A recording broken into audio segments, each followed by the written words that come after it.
Hello and welcome to GATE curators. हम लोग अपने data structure full lecture series में पढ़ रहे हैं स्टैक, जो एक लीनियर डेटा स्ट्रक्चर है। और स्टैक में हम लोगों ने स्टैक का एरे और लिंक लिस्ट रिप्रेजेंटेशन देख लिया। स्टैक के एप्लीकेशंस, कैसे हम किसी एक्सप्रेशन को इवेलुएट करते हैं स्टैक की हेल्प से, या इनफिक्स एक्सप्रेशन का पोस्टफिक्स हम लोग कैसे बनाते हैं, पोस्टफिक्स एक्सप्रेशन का इनफिक्स कैसे बनाते हैं। ये सारी चीज़ें हम लोग स्टैक में देख चुके हैं। स्टैक के एप्लीकेशंस हैं ये सब जो हम देख रहे हैं। अब ये तो ट्रेडिशनल एप्लीकेशंस स्टैक के हैं और इनको हमने देखा। लास्ट लेक्चर में हमने एक बहुत ही इंपॉर्टेंट कॉन्सेप्ट डिस्कस किया रिकर्शन का, कि उसमें भी स्टैक यूज हो रहा है। फंक्शन कॉल्स को हम लोग स्टैक में स्टोर कर रहे हैं, क्योंकि जो सबसे लास्ट कॉल है जिसको हम बेस कंडीशन बोल रहे हैं, बेस कंडीशन सबसे पहले इवेल्युएट हो रही है, तो लास्ट इन फर्स्ट आउट का कॉन्सेप्ट स्टैक में हम स्टोर करेंगे इस तरीके से फंक्शन कॉल्स को। तो सबसे लास्ट में जो है जो सबसे पहले इवेल्युएट होना है वो आएगा। अब हम लोग स्टैक का एक स्पेशलाइज्ड एप्लीकेशन देखते हैं, जैसे प्रॉब्लम सॉल्विंग में स्टैक कैसे यूज होगा। ये हमारी एक गेम है या एक हमारा प्रॉब्लम है, टावर ऑफ हनोई जिसको हम लोग बोलते हैं। इसमें 10 डिस्क रहेंगी और किसी एक टावर पे रखी हैं, और उन सारी डिस्क को हमें किसी दूसरे टावर में शिफ्ट करना है। एक बार में केवल एक डिस्क को उठाना है और किसी छोटी डिस्क के ऊपर कोई बड़ी डिस्क नहीं रखनी है। तो ये है पूरा प्रॉब्लम। इसमें हम लोग कैसे स्टैक की हेल्प से इस प्रॉब्लम को सॉल्व करेंगे, यही हम लोग देखना चाहते हैं। ये प्रॉब्लम एग्जाम में काफ़ी पूछी जाती है और इसका टाइम कॉम्प्लेक्सिटी हम लोग निकालना सीखेंगे। तो एक इम्पॉर्टेंट कॉन्सेप्ट है ये डेटा स्ट्रक्चर्स के केस में ले। तो ये आगे AI वगैरह में ह्यूरिस्टिक सर्च और इस टाइप की चीज़ें होती हैं, वहाँ पे भी यूज हो सकता है इसका कॉन्सेप्ट। तो आइए हम लोग अपना ये लेक्चर स्टार्ट करें और देखते हैं कैसे टावर ऑफ हनोई प्रॉब्लम क्या है, किस तरीके से सॉल्व करेंगे, कैसे हम इसका रिकर्सिव सॉल्यूशन डेवलप करेंगे और कैसे इसमें स्टैक को हम लोग यूज करेंगे। तो ये हमें डिस्कस करना है इस लेक्चर में प्रॉब्लम जिसका नाम है tower of Hanoi. Tower of Hanoi problem क्या है, सबसे पहले हम देखते हैं। जैसे सपोज करिए एक ये कोई टावर है, इसका हमने नाम दिया A। इस टावर का हमने नाम दिया A, और इस टावर पे कुछ डिस्क रखी हैं एक के ऊपर एक, ऐसे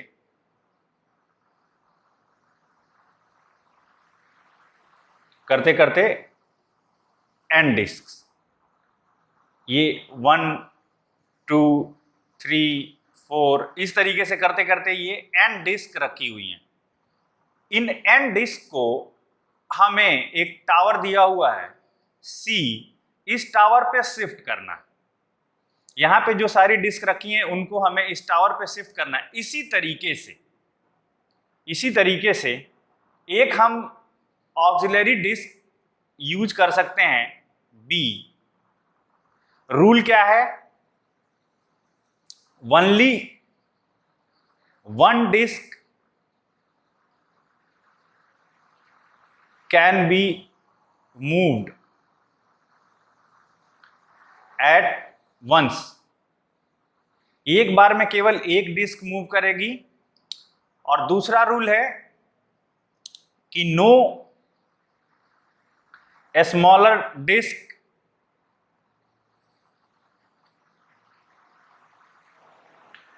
will be below any larger disk. तो ये काम हमें करना है। अब ये कैसे करें इस B का यूज करते हुए, तो हम लोग n डिस्क के लिए अगर शुरुआत में ही समझें तो थोड़ा सा कॉम्प्लेक्स हो जाएगा। हम लोग कोई एक नंबर ले लेते हैं और उस नंबर ऑफ डिस्क के लिए हम लोग इस प्रॉब्लम को सॉल्व करते हैं, और जैसा उसमें आएगा या जितने नंबर ऑफ स्टेप्स लगेंगे उसी को हम जनरलाइज कर लेंगे n के लिए। तो हम लोग 3 disk problem, tower of Hanoi का जो n है उसको हम लोग 3 डिस्क, 2 डिस्क में तो बहुत आसान है, एक बार में ही रखा आएगा, तो उसमें कुछ देखने की जरूरत है नहीं। 3 डिस्क कम से कम हम लोग लेते हैं और देखते हैं कि कितना टाइम लगेगा 3 डिस्क को। तो 3 डिस्क का एग्जांपल हम लोग लेते हैं। 3 डिस्क में अब हम जरा इस प्रॉब्लम को और फॉर्मलाइज कर लेते हैं। ये 3 टावर हम बना लेते हैं पहले तो।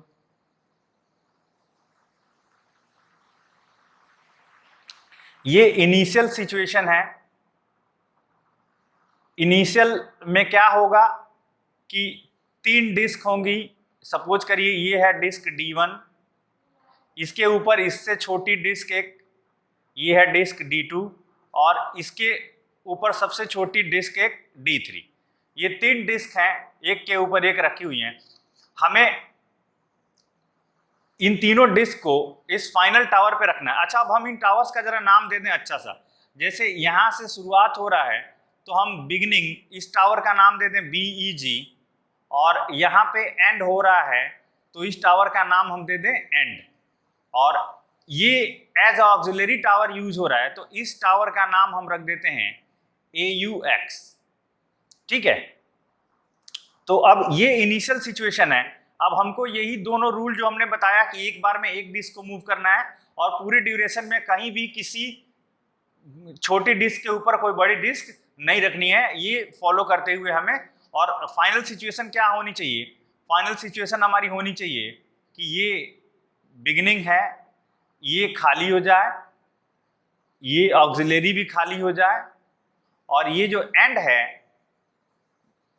टावर, इस टावर एंड पे ये तीनों डिस्क इसी तरीके से रख जाएं। सबसे नीचे डिस्क D1, उसके ऊपर डिस्क D2, और उसके ऊपर सबसे छोटी वाली डिस्क D3। ये अलग अलग साइज की डिस्क हैं, कोई भी 2 डिस्क एक साइज की नहीं है, गेम में ऐसा दिया हुआ। ये हमें करना है, तो कैसे करेंगे हम लोग, एक एक बार करके हम जरा देखते हैं। इसके नंबर ऑफ स्टेप्स भी हमें काउंट करने। क्या करने चाहिए? सबसे पहले हमें ये जो सबसे छोटी डिस्क है इसको कहाँ हम ट्रांसफर करें। अगर सबसे छोटी डिस्क को हम यहाँ ट्रांसफर कर देंगे ऑक्सिलरी पे, तो फिर ये D2 जाएगा यहाँ पे, एक एक्स्ट्रा मूव होगा। आप पहले खुद से करने की कोशिश करिए वीडियो को पॉज करके, और फिर आगे देखिए तो और ज़्यादा मज़ा आएगा। तो हम करना स्टार्ट करते हैं। ये जो D3 डिस्क है, सबसे पहले हम इसको रखते हैं एंड पे, यानी कि स्टेप वन हम लिखते चलते हैं। स्टेप वन क्या बोलता है? स्टेप 1 बोलता है कि move D3 from BEG beginning to end. Disk 3 को बिगिनिंग टू एंड में मूव करना है, यानी कि इस स्टेप में जो सिचुएशन बनेगी वो कुछ ऐसी बनेगी। ये है डिस्क 3, इसके ऊपर डिस्क 2, और ये है ऑक्सिलरी, ये बिगिनिंग, ऑक्सिलरी, और ये है एंड। और यहां पे आ जाएगी डिस्क 3। स्टेप 1 में ये बनेगी। स्टेप 2 में अब क्या कर सकते हैं हम लोग? स्टेप 2 में ये जो D2 है, अब इसको यहां पे हम मूव कर लें। तो स्टेप 2 में move D2 from beginning to auxiliary. तो क्या बनेगा? बनेगा कुछ ऐसा, यहां पे D1, यहां पे D2, और यहां पे D3, सबसे छोटी वाली डिस्क। ये बिगनिंग, ये ऑक्सिलरी, और ये एंड। अच्छा, फिर इसके बाद क्या होगा? अब इसके बाद हमें क्या करना चाहिए? इस डिस्क D3 को कहाँ रखना चाहिए? इस D3 को हमें रखना चाहिए इस D2 के ऊपर, क्योंकि ये एंड है, इसी पे ये सबसे बड़ी वाली डिस्क सबसे लेके आना है। तो स्टेप 3 में क्या होगा? स्टेप 3 में मूव D3 फ्रॉम कहाँ? फ्रॉम एंड टू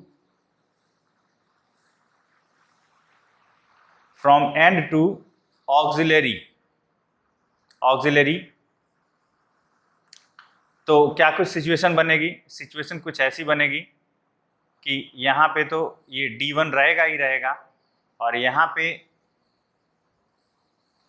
ये D2 और इसके ऊपर D3, ये है बिगनिंग और ये है ऑक्सिलरी, और ये एंड वाला खाली हो जाएगा, खाली रहेगा। अब जरा ये D3 है, यहां पे एक चीज जरा हम देखते चलें। अब जरा जब एंड डिस्क का हमें प्रॉब्लम करनी होगी तो ये बहुत ही यूजफुल है। अब इस सिचुएशन में ये जो अगर एन डिस्क की ये प्रॉब्लम होती तो यहाँ पे कितनी होती, जैसे 3 डिस्क में यहाँ पे 2 डिस्क हैं, 3 डिस्क प्रॉब्लम में यहाँ 2 डिस्क हैं, तो एन डिस्क प्रॉब्लम में यहाँ पे कितनी होती, n-1। अब एन डिस्क प्रॉब्लम में क्या होता, ये हमारा बिगिनिंग होता और यहाँ से हमें n-1 डिस्क को इस पे प्लेस करना है एंड पे, और इसकी हेल्प से, यानी कि बिगिनिंग की जगह पे ऑक्सिलरी होता, एंड की जगह पे एंड होता और ऑक्सिलरी की जगह पे बिगिनिंग होता। ये थोड़ा सा समझते चले तो हमें जब इसका हम रिकर्सिव सॉल्यूशन बनाएंगे तो उस टाइम पे इसका हमें बेनिफिट मिलेगा। तो फिलहाल स्टेप 3 में ये ऐसा हुआ है। अब हमें स्टेप 3 के बाद स्टेप 4 में क्या करना चाहिए हमें, अब नेक्स्ट स्टेप में ये जो डिस्क D1 है, इस डिस्क D1 को कहाँ मूव करना चाहिए हमें, इस एंड पे, यानी कि स्टेप 4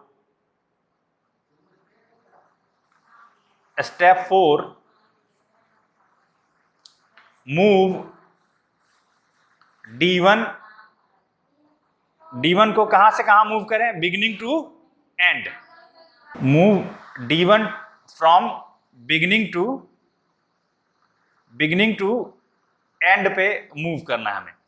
तो इस स्टेप में सिचुएशन बनेगी, ये बिगिनिंग है और ये ऑक्सिलरी है, ऑक्सिलरी पे 2 डिस्क, एक D1 और एक D2 और D3, और ये है एंड पे क्या आएगा, D1।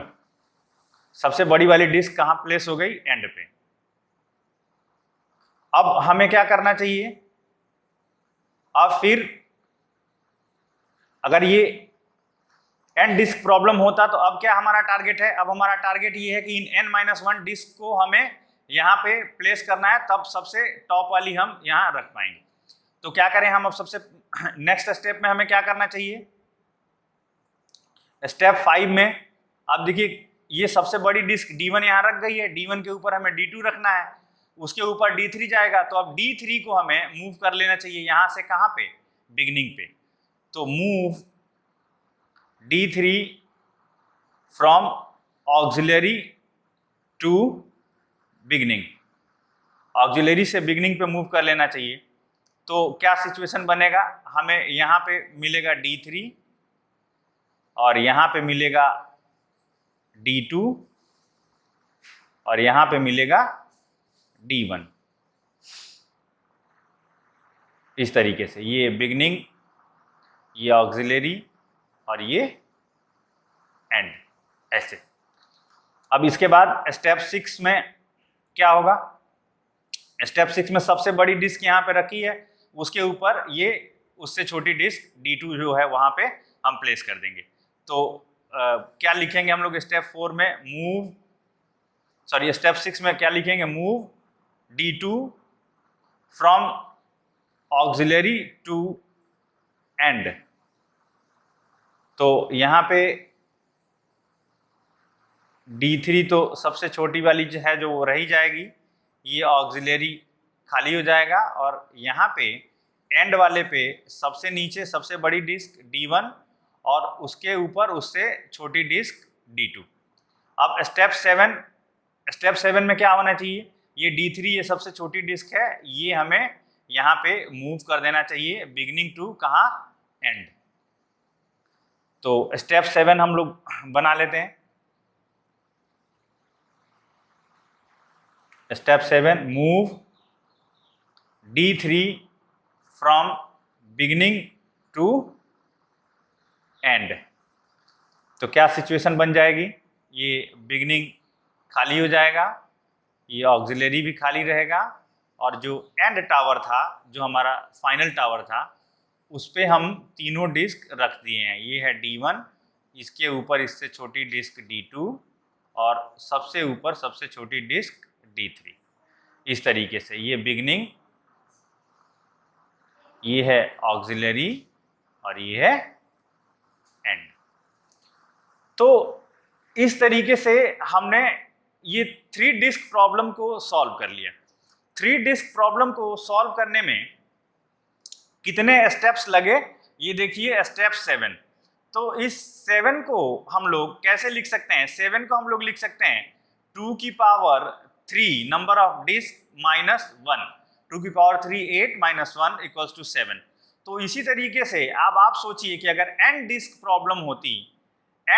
प्रॉब्लम होती तो उसको कैरी करने में इस तरीके से कितने स्टेप्स लगते? तो स्टेप्स लगते 2 की power n minus 1। This much step हमको रिक्वायर्ड होंगे। तो अगर टावर ऑफ हनोई प्रॉब्लम की कॉम्प्लेक्सिटी की अगर कोई बात करे, अभी तक अब मैं कॉम्प्लेक्सिटी मैंने बहुत शुरुआत में डिस्कस किया था और उसके बाद बीच में लिंक लिस्ट, एरे और स्टैक में हमने ज़्यादा कॉम्प्लेक्सिटी की बात की नहीं, क्योंकि अभी तक ऐसी कोई सिचुएशन आई नहीं थी। सब जगह कांस्टेंट कॉम्प्लेक्सिटी या एन के टर्म में थी। अभी थोड़ा सा चेंज हो रहा है सिनेरियो।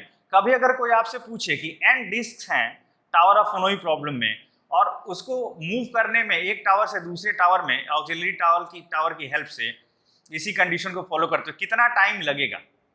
तो आप क्या एक डिस्क को मूव करने में अगर 1 टाइम लगे तो एन डिस्क को मूव करने में, यानी हम ऐसा बोल सकते हैं this will take big O of 2 की पावर n माइनस 1 टाइम। ऐसा 2 की पावर n इसका बिगो इतने टाइम में हो जाएंगी सारी डिस्क ऑक्सिलरी बिगनिंग से एंड पे मूव हो जाएगी। ये हम इससे देख रहे हैं। अब इसका एक फॉर्मल डेरिवेशन भी है, आप बुक में जाके इसका फॉर्मल डेरिवेशन भी देख सकते हैं। यहाँ पे अभी ये लाइव चल रहा है, डिस्क्रिप्शन से दिखाई दे रहा है, तो मैंने ऐसा कंक्लूजन ड्रॉ कर दिया, कहीं हवा में से नहीं आया ये, ठीक है। तो इस तरीके से अब हमें ये तो ठीक है, हमने ऐसे कैरी करके दिखा दिया। अब हमें रिकर्सिव सॉल्यूशन बनाना है टावर ऑफ हनोई प्रॉब्लम का, एन डिस्क हो तो। रिकर्सिव सॉल्यूशन यही एग्जाम में ज्यादातर पूछा जाता है, recursive solution to tower of Hanoi problem.